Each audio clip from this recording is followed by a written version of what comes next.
আসসালামু আলাইকুম। আজকে আপনাদের মাঝে আবারও একটি নতুন ভিডিও নিয়ে হাজির হয়েছি। আজকের নিয়োগ বিজ্ঞপ্তিটি হচ্ছে গণপ্রজাতন্ত্রী বাংলাদেশ সরকার বাংলাদেশ পুলিশ পরিচালকের কার্যালয়, কেন্দ্রীয় পুলিশ হাসপাতাল, রাজারবাগ, ঢাকা। তো আজকের নিয়োগ বিজ্ঞপ্তিটি প্রকাশিত হয়েছে 28/11/2024 খ্রিস্টাব্দ তারিখে।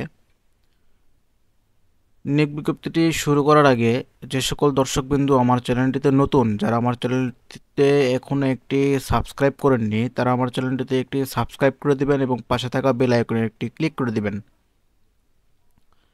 আজকের এই কেন্দ্র পুলিশ হাসপাতালের এই নিয়োগ বিজ্ঞপ্তিটি 29 পদের নিয়োগ বিজ্ঞপ্তি হয়েছে।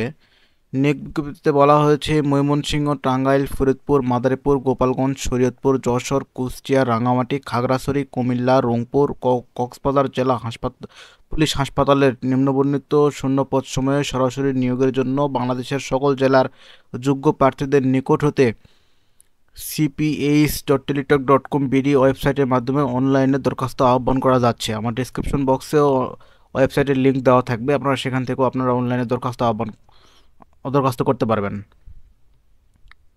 তো 1 নম্বর পদটি হচ্ছে মেডিকেল টেকনোলজিস্ট ল্যাবরেটরি, গ্রেড 11, পদের সংখ্যা 12, অস্থায়ী পদ, বছর বছর সংরক্ষণের ভিত্তিতে।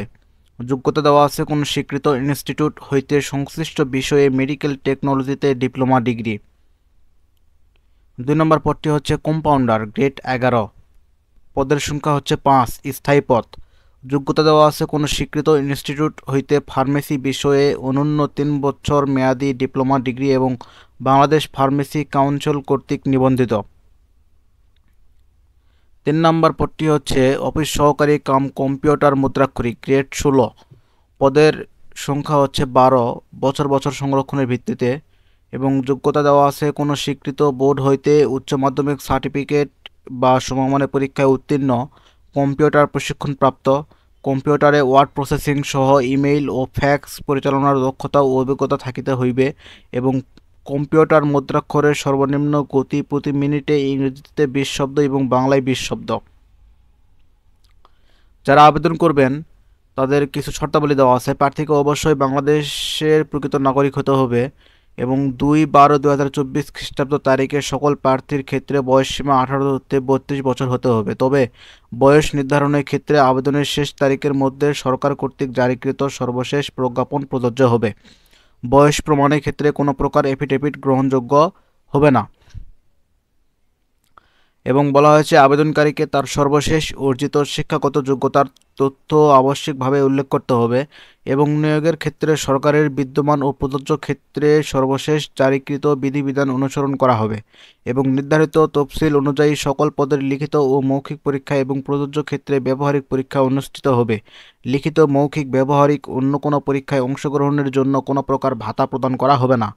এবং বলা হয়েছে মৌখিক পরীক্ষার সময় প্রার্থীদের অবশ্যই শিক্ষাগত যোগ্যতা ও কোটার সমর্থনে প্রযোজ্য ক্ষেত্রে সনদপত্রের মূল কপি প্রদর্শন করতে হবে এবং পূরণকৃত অ্যাপ্লিকেশন ফর্ম সহ সত্যায়িত এক সেট ফটোকপি দাখিল করতে হবে। এছাড়া বাংলাদেশের স্থায়ী বাসিন্দার প্রমাণক হিসেবে সংশ্লিষ্ট ইউনিয়ন পরিষদ অথবা পৌরসভা, সিটি কর্পোরেশন কর্তৃক প্রদত্ত সনদ, জাতীয় পরিচয়পত্রের ফটোকপি এবং আবেদনকারী বীর মুক্তিযোদ্ধার পুত্র বা কন্যা হলে আবেদনকারী যে বীর মুক্তিযোদ্ধা অথবা শহীদ মুক্তিযোদ্ধার পুত্র কন্যা এ মর্মে সংশ্লিষ্ট ইউনিয়ন পরিষদের চেয়ারম্যান অথবা সিটি কর্পোরেশনের কাউন্সিলর, পৌরসভার মেয়র কর্তৃক প্রদত্ত সনদের মূল কপি প্রদর্শনপূর্বক সত্যায়িত ফটোকপি দাখিল করতে হবে।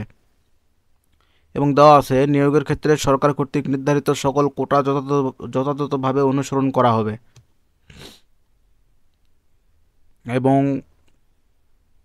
এখানে যে বিষয়টি বলা হয়েছে যে এই নিয়োগ বিজ্ঞপ্তি বাতিল অথবা বিজ্ঞপ্তিতে উল্লেখিত শূন্য পদের সংখ্যা হ্রাস অথবা বৃদ্ধি এবং প্রয়োজন বোধে যে কোনো সংশোধন, পরিবর্তন বা পরিবর্ধন করার ক্ষমতা কর্তৃপক্ষ সংরক্ষণ করে। এবং এই বিজ্ঞপ্তিটি বাংলাদেশ পুলিশের ওয়েবসাইট www.police.gov.bd এবং কেন্দ্রীয় পুলিশ হাসপাতালের ওয়েবসাইট cph.police.gov.bd-তে পাওয়া যাবে। আমার ডেসক্রিপশন বক্সেও এই ওয়েবসাইটগুলোর লিঙ্ক দেওয়া থাকবে, আপনারা সেখান থেকে চাইলেও আপনারা দেখে নিতে পারবেন।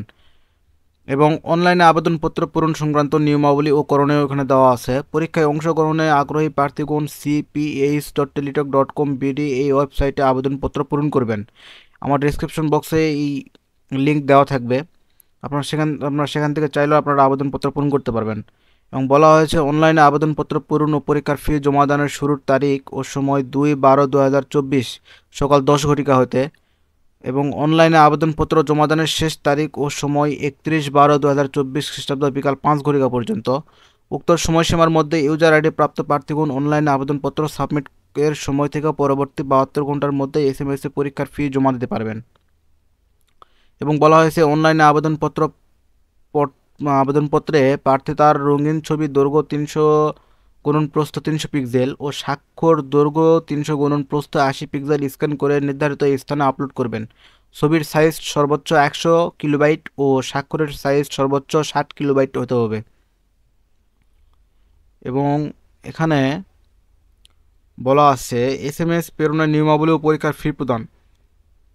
অনলাইনে আবেদনপত্র অ্যাপ্লিকেশন ফর্ম যথাযথভাবে পূরণ করে নির্দেশনা মতে ছবি এবং স্বাক্ষর আপলোড করে আবেদনপত্র সাবমিট করা সম্পন্ন হলে কম্পিউটারে ছবি সহ অ্যাপ্লিকেশন প্রিভিউ দেখা যাবে।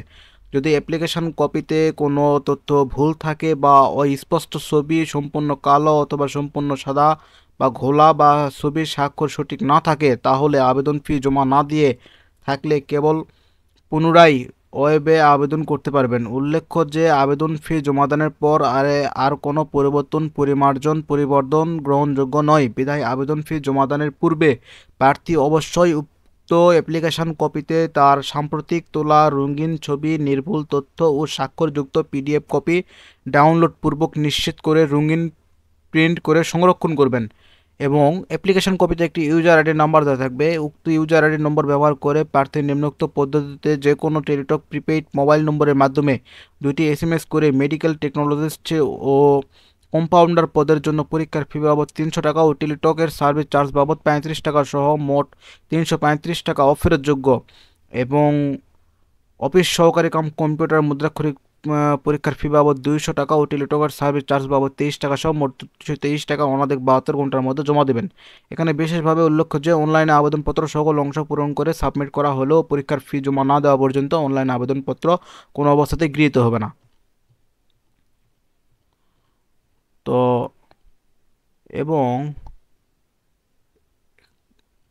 যে কথাটি ডিক্লারেশন দেওয়া আছে, প্রার্থীকে অনলাইনে আবেদনপত্রের ডিক্লারেশন অংশে এই মর্মে ঘোষণা দিতে হবে যে প্রার্থী কর্তৃক আবেদনপত্রের সকল তথ্য সঠিক এবং সত্য। প্রদত্ত তথ্য অসত্য বা মিথ্যা প্রমাণিত হলে অথবা অযোগ্যতা ধরা পড়লে বা কোনো প্রতারণা বা দুর্নীতির আশ্রয় গ্রহণ করলে কিংবা পরীক্ষার নকল বা অসদাপায় অবলম্বন করলে পরীক্ষার পূর্বে বা পরে অথবা নিয়োগের পরে যে কোনো পর্যায়ে প্রার্থিতা বাতিল করা হবে এবং সংশ্লিষ্ট প্রার্থীর বিরুদ্ধে আইনানুগ ব্যবস্থা গ্রহণ করা হবে।